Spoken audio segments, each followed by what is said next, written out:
Okay, as we continue our discussion of signs and symbols and how they evolved and all the different languages that came together to create them, one of the very interesting stories, historical stories, is that of the Rosetta Stone. The Rosetta Stone was pretty much the beginning of understanding the Egyptian hieroglyphics. And basically there was a stone that had two different types of Egyptian, the hieroglyphic, and the Demotic, and also it had the Greek, the old Greek written on the bottom of the stone. And researchers, when this was discovered,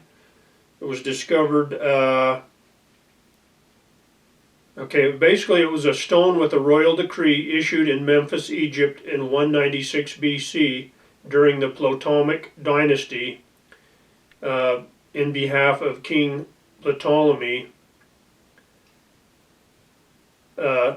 Epaphus. The top and middle texts of the stone are written in ancient Egypt using hieroglyphics and demonic script, while the bottom is ancient Greek. This makes a Rosetta Stone the key to deciphering the Egyptian scripts. So by understanding the Greek and applying it to the symbols and the script on the upper part of the stone, they were able to compare the two and eventually start to be able to translate the Egyptian. This Rosetta Stone was probably first displayed in a temple, possibly at Sais. It was probably moved in the late antiquity or during the Mamluk period, eventually used as part of the construction of the first Fort Julian near the town of Rashid, or Rosetta, in the Nile Delta. It was found there in 1799 by French officer Pierre Franciscus Bochard during the Napoleonic campaign in Egypt. When the British defeated the French, they took the stone to London under the capitulation of Alexandria in 1801. It has been on display since 1802 at the British Museum. And then later, through the efforts of scholars Jean Francis Champollion and Thomas Young, the Egyptian writing or language was rediscovered. And today, I think they've pretty much figured out all the Egyptian hieroglyphics and what they mean. But it was a very complicated and tenuous process to rediscover what this Egyptian hieroglyphics meant.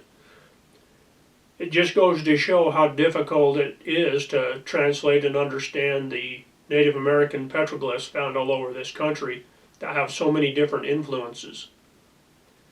And then when you take into account the use by the Spanish, the Jesuits, that were French, Spanish, and Portuguese, and all the treasure symbols and stuff done by the KGC, the Knights of the Golden Circle, and anybody else that hid a treasure or cached something, you see it's a very complex and tenuous to try to understand all these things.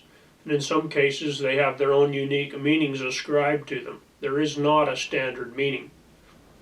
In some cases, there may be somewhat of a standardized meaning.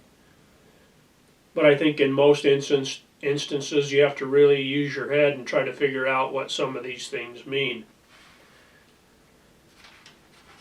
I'm going to go over some of the signs and symbols that I have figured out, or I am fairly confident that I understand. There's actually quite a few more that I think I understand from different cache sites or different panels, but I cannot prove these things because I don't have the evidence yet to support it. It's just theories. Well, these signs and symbols that I want to talk about are the ones that I'm confident that I know or understand for the most part, unless somebody has taken those things and used them in a manner unique to their own cache. Now, the circle with the dot, sometimes called the circumpunct, in ancient texts, this can represent God. It's been used to represent the sun, which you can see why this would represent God. It's been used to represent gold, or the meaning of gold. And you can see, as in the case of the Aztecs, that gold was literally the gift of the gods. And the gods were, from the sun. And so this gold, this gift that they gave, came from the sun. The Egyptians likewise called, or the circle with the dot was considered the sun. And in this petroglyph you can see, or this hieroglyphic, you can see that Ra, which is translated into the sun god, has a circle, the circle representing the sun above his head. A box. A box with something inside, or just a box, whether it's carved into a tree, carved into a rock, made with rocks on the ground. I believe this means something held, something within, whether that is a tomb, a burial location, a cache site for gold or silver or something else. In this example, from a tree, there's a 3D box carved into a tree by this, I believe this was a Mexican descendant of one of the Mexican miners. And if on the back side of the tree was the information on where this cache was located, if you could understand it. I basically figured it out, went to the location that it said, and lo and behold, down in the rocks, there was a cache site that had been opened up and recovered, whether by the ancestors or somebody that, like myself, had understood it and used a metal detector. The entire hole was covered with stacked rocks, and you can see the stacked rocks, see the rough lava with the stacked rock, and then they had filled it in and covered it in, and then they basically took the rocks off of the top, and you can see the outline of the stacked rock still, and whatever was in there was gone, obviously. So from this, it's pretty easy to gather that the box represented something being held, something cached. The turtle sign or symbol is one that's been talked about a lot. It's been used everything from the Aztecs to the Spanish to modern treasure hunters. The Aztecs came, according to their mythology, according to their records, came from an area called Turtle Island, where there was a lot of turtles. And they used this sign or this symbol. And when the Spanish were looking for the home of the Aztecs or Cibola, or to try to retrace their steps to where they had taken their treasure, this is one of the things that I think they were trying to follow, was this turtle symbol. The Spanish have used the turtle symbol. The turtle symbol's been used because a turtle, he can go inside and his house is on his back. The turtle shell holds something. It's a protection. And the turtle head, or the turtle's tail, or in some cases the turtle's foot, is often depicted and points in the direction where you're supposed to go, towards a treasure, towards a cache. In this example, this is a KGC example from a tree carving. There's a couple other turtles. Here's a rock formation that's been enhanced to look like a turtle. And in another case, this is a Jesuit cache that has a stone map, and on that stone map it refers to the turtle. And after carefully looking at Google Earth, I found the turtle. Can you see the turtle? Look very closely, and if you don't, in a second I'll help you out.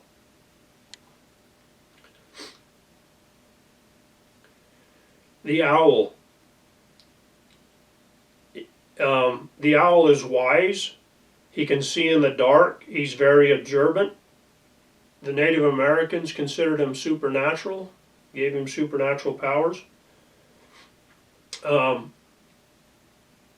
The owl has been used in tree carvings and rock piles and all kinds of symbolism. I believe that the owl is used to look towards or to see the cache, or to see the site that you are supposed to be looking at. In the Forrest Fenn chase, one of his clues in his poem was, if you've been wise and found the blaze, look quickly down your quest to cease. Well, when I found the location where the Forrest Fenn treasure was cached, I found the owl, and the owl was looking directly at the cache location. It was looking down towards a blaze, towards where the cache was found. Just a note on that, the Forrest Fenn collection was recently purchased at auction. They auctioned it off. And one of the things that is supposed to come out in a year is the biography that was written and put in the little bottle and sealed with wax. And that biography, according to the person that bought it, is supposed to be opened and read within a year. And so I think that within a year they're going to give, hopefully, the location of where it was found. And if I were a gambling man, I'd put a lot of money on the location that I believe it was found in the old area of Elwood, up the East Fork of the San Juan. The sword or the knife, where the knife blade is used as an object to point or direction. It's a directional sign. It's also a warning, because the knife is a weapon. It's a symbol of the army, the military, the king, or even a mission. It shows authority. It shows that the treasure is guarded or protected, but it also acts as a directional sign. Now, as I mentioned earlier, I believe that the mission, or the king's caches, when they use symbols like the knife, for instance, it pointed in the direction. But I think an individual miner or person that wanted to use or change that symbol for his own means or method could actually have the direction come off of the hilt, pointing the other direction, or off one of the sword's tang, so that it could point either direction. So I think in many instances the sword direction could actually be deceptive. And here's an example of a sword. It looks kind of it looks a little bit comical, but I think they did that on purpose to kind of hide what it was. The cross. The cross represents the mission, the church. It represents treasure or authority. The treasure belongs to the church. It could pertain to the king. I've seen instances where there's a heart, and inside the heart there's a cross. And so that could mean that it was protected by the crown as well as the church. It means protected or sealed. And here's a few examples of the cross. And then the next symbol, which is closely related, that I mentioned earlier, is the crown or the heart, which represents a king's treasure, or the king's fifth or quinto. And I think this is also a warning towards other miners or Spanish or whoever finds it, that this site belongs to the king, not to mess with it. It's identifying it as the king.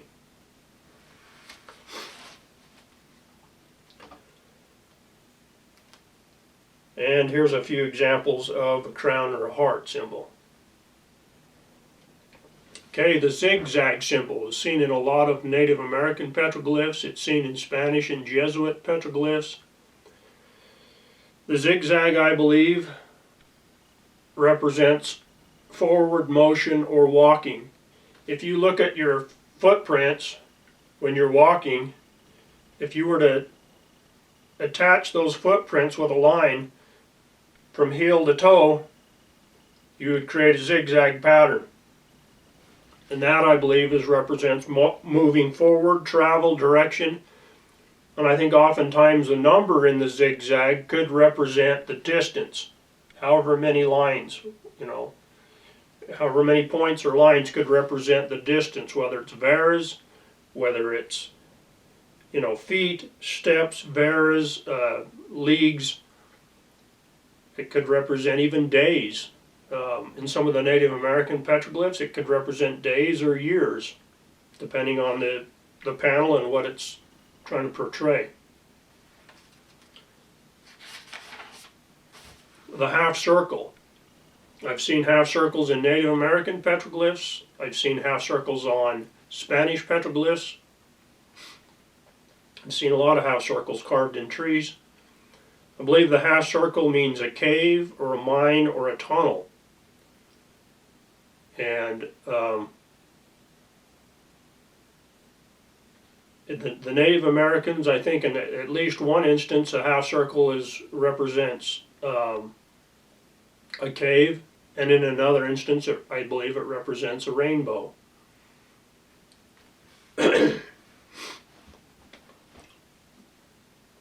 horseshoe or the turkey track. Now, I put these two together because you will see turkey tracks in Native American glyphs, but you mostly see them in the Spanish or the Jesuit glyphs. And that usually means directional or travel. Any kind of a footprint, whether it's a human footprint, an animal footprint, deer tracks, bear footprints, is directional travel. And it's showing the direction in which the travel is to be done, and the number of tracks or footprints could very well be the distance, whether it's leagues, varas, feet, miles, whatever. And so when you look at the rest of the panel, you kind of have to put that together and determine what that distance might be. The pitchfork or the devil's fork. I've seen this many times when I've been out, where the Spanish have cut down all the branches of a tree except for the three middle branches to make a pitchfork. It's kind of an eerie marker. I think part of it is to say beware or protected. It may be, part of their what they try to scare people, or a curse. But I believe that the pitchfork is a marker. And in this photograph that I'm going to show you, beyond the pitchfork, you see where there's a single dead tree with one arm left on that. And I believe that's the direction of travel. It's identifying the site, and then it's telling you a direction of travel with the next tree. My father and I, in one instance, we followed trees where the entire tree had been cut off except for one branch on the tree, and we followed these markers for many miles until they just seemed to disappear. There were hundreds of trees where all the limbs had been cut off except for one. We'd follow it in that direction, we'd come to another one, all the limbs cut off but another one, and it'd take you into another direction.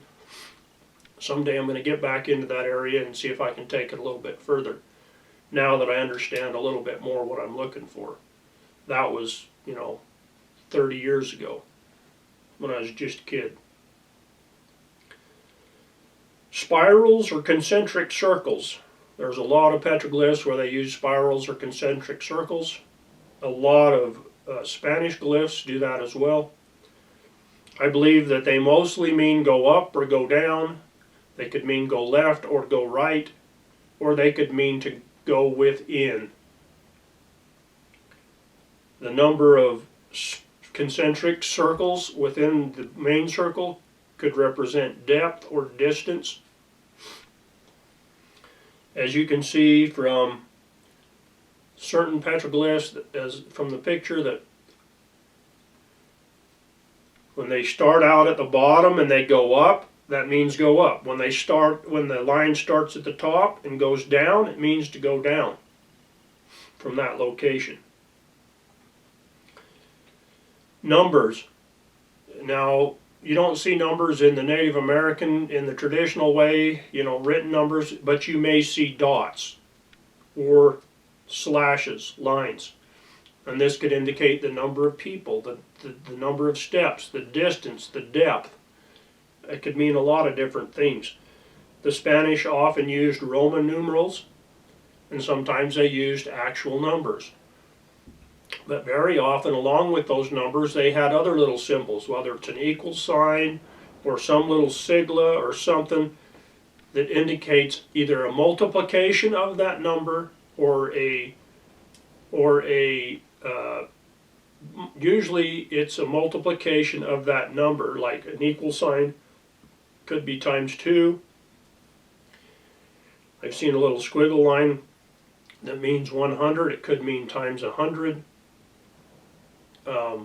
And normally this is going to be in varas.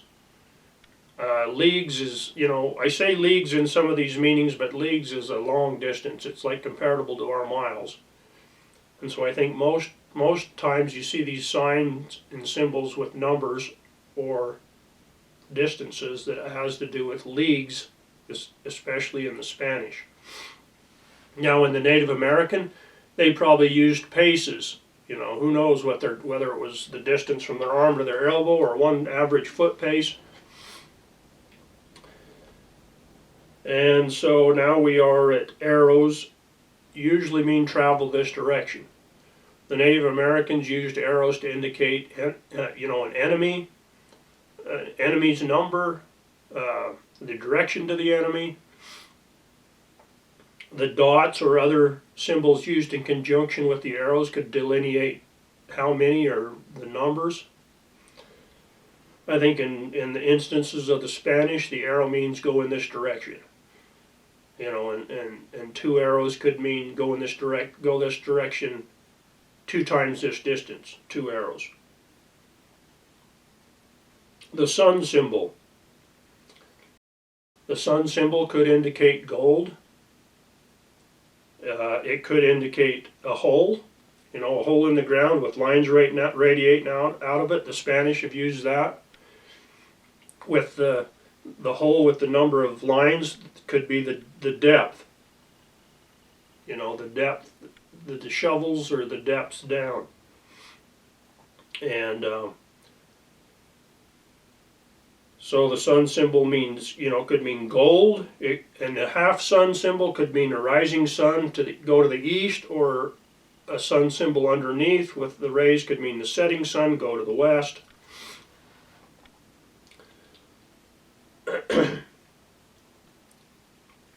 Now take a look at some of these symbols. These are the mineral symbols that have come to be over time the different symbols that are kind of internationally recognized. They call it the alchemist symbols, signs. The snake symbol or sign is one that's talked about and seen a lot in Native American petroglyphs and also in the Spanish. And once again, sometimes the snake is delineated with a head and a zigzag with a tail, and I think that has to do with steps or distance and go into the direction of the snake's head. Sometimes the snake's tail will be curved around and the tail pointing, and in that instance I think it could mean the opposite. It could mean pay attention to the tail, go that distance in that direction. Animals, I mentioned earlier the turkey track and the mule tracks. Animals could also be used, they're used by the Native Americans as well as by the Spanish and other groups to show direction, to show travel. Some of the Native Americans could be hunting scenes, but for the most part I think it means movement, travel, and going in one direction. Number of tracks, if they show tracks, footprints, or animal tracks, could be significant. That could indicate distance, time, or distance. In Native American petroglyphs, you'll see, bear tracks, you'll see human tracks. I think in some instances, for instance, the bear tracks, it could mean danger, this direction, it could mean enemy. Or it could be like the deer tracks and the turkey tracks. It could merely be directional. You just have to look at the panel and try to figure it out. I've talked about before the cat face symbol. I believe that the cat face symbol is a warning or a protection or a curse, and it's usually looking towards and guarding the protected site. And in the Portuguese and the Spanish, there was a curse that, when they would have to leave the site, a mine or a mission, these superstitious miners would put a curse on the site to protect it, so that only they had access to it to guard it with the spirits. And then they would leave this cat face symbol of the eyes and the whiskers and the cross to prevent other people from being able to access it or to get to it. So anyway, there's just kind of a introduction to some of the signs and the symbols. There's a lot of books out there that you can read and research and that you can buy and look at. And they may have some accurate information inside the books. The thing that is going to determine the signs and the symbols is being able to prove them. And the ones that I've just talked about are the ones that I feel like I have been able to prove through my exploration, through my research, through the photographs that I've presented, and through what we've actually found when we've followed these things out. And so in this case, or these instances, we were able to interpret what these mean. You know, we come to a sign that shows a half circle and on a tree or in a shape on the ground, and it has a dot in it, kind of looks like a bell or something, but it looks like a cave. And then it has a distance, and you go that distance, and all of a sudden here's a little cave.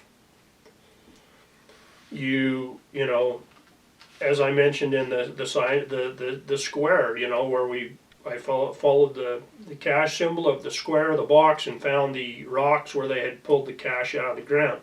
Those are the ways in which I am learning to understand what these symbols mean.